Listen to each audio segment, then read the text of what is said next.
He laughed before I even touched the engine.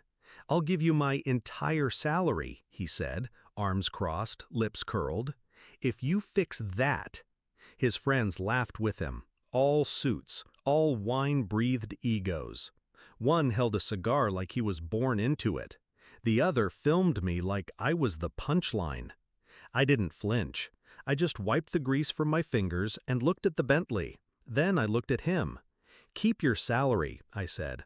"I'll take your dignity." And I did. But that wasn't about the car. It was about everything that came before. When we met, I was beneath him, literally, under his Porsche, tightening a flange with oil dripping onto my jaw. He offered me a job before he asked for my name. "You've got hands," he said. "I've got engines that need them." He owned 3 dealerships, fancy ones. Ferraris, McLarens, Bentleys. He said I'd be his in-house specialist. No titles, just discretion. He'd send the work, I'd send the invoice. At first it was quiet, respectful even. I worked, he paid, no fuss.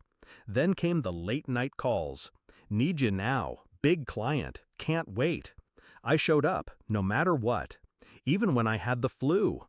Even when my mom was in the hospital. Even when my rent was late and he forgot to pay on time. But I stayed, because he promised the long game. "I'll make you rich," he said. "Stick with me. Loyalty pays." What he didn't say, what I learned too late, was that loyalty only pays him. The first betrayal was subtle, a misattributed invoice. I'd done a full rebuild on a classic Aston. Took me 3 weeks. He logged the job under a fake name and kept my cut. Said it was a clerical error. "I'll double it next time." Next time came and went. Then another job disappeared. Then another. Then I saw my own work in a viral video. His dealership bragging about a restoration by our elite in-house team. My weld, my seal, my fix, his fame. I confronted him once. He grinned. "If you wanted credit, sweetheart, you should have been louder." That was the last time I looked him in the eye without a plan. I didn't rage. I didn't scream. I studied. I watched the patterns. He never paid taxes on the off-books jobs. He never credited outside contractors. He flipped salvaged cars as clean. He mocked poor clients, laughed at immigrants, flirted with teenagers behind the service desk, and always he acted untouchable. But everyone's got a weak wire. His? Ego. I started by saying yes to every low-paying job. Did the work perfectly. Then I started leaking small rumors online. Engine caught fire after dealership visit. VIN doesn't match registry. I built fake accounts. I let clients get suspicious. Then I waited until the press caught on. He was under review within months. But that wasn't enough, so I baited him. The Bentley he mocked me over? I rigged it. Not dangerously, just enough to stall the engine in front of a crowd he invited. I knew he'd call me. I made sure of it. And when he said, "I'll give you my entire salary if you fix this," I knew cameras were rolling. So I did fix it, but I didn't leave. I opened the hood, pointed to a tiny QR sticker, one I'd placed discreetly on the valve cover.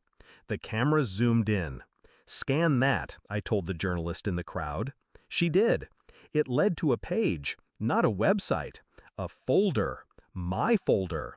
Every invoice, every underpaid job, every email where he told me to bill fake names, video proof of swapped VINs, audio of him mocking customers, partners, his own father. I'd gathered it for a year, and I dropped it on him in the middle of his own launch party. He didn't speak. He couldn't, because I timed the press release to go live exactly 10 seconds after the QR code scanned. Everything I had went public. That night, his accounts were frozen. 2 lawsuits hit within the hour. His investors bailed. His lawyer resigned. And me? I started my own shop the next morning. Didn't even have to advertise. Clients lined up around the block. People remembered the mechanic who stood in silence while a millionaire mocked her in front of the world. They remembered the QR code. They remembered me. Sometimes I pass his old dealership. The windows are dark. His name stripped off the sign. Just a shadow where it used to be. I heard he tried to pitch a comeback podcast. It never launched. No one listens to a man who was outsmarted by the woman under his car. And as for that salary he offered, I didn't need it. He gave me something better, the ending I deserved.